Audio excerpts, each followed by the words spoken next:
ഇത് വെസ്റ്റ് ബേയിൽ ഇന്ന് വൈഷ്ണവ് ട്രൈ ചെയ്യുന്നത് അബു ഹഫീസ് റെസ്റ്റോറൻറ്റിനുള്ള സാൻഡ്വിച്ചാണ്. ആ സാൻഡ്വിച്ചിൻ്റെ സ്ഥിതി എങ്ങനെയുണ്ട് നമുക്ക് വൈഷ്ണവിനോട് ഇന്ന് ചോദിക്കാം.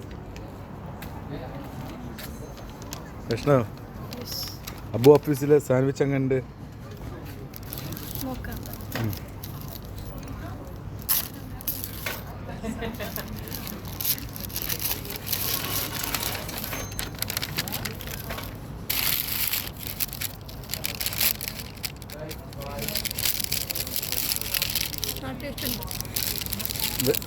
നല്ലതാണോ? എൻ്റെ ഇപ്പം എന്തെല്ലാം സൈഡ് വരുന്നത്? ചിക്കൻ ഉണ്ട്, പിക്കിൾസ് ഉണ്ട്, പിന്നെ ഗാർലിക് സോസ്. എങ്ങനെ ടേസ്റ്റ്? അടിപൊളി.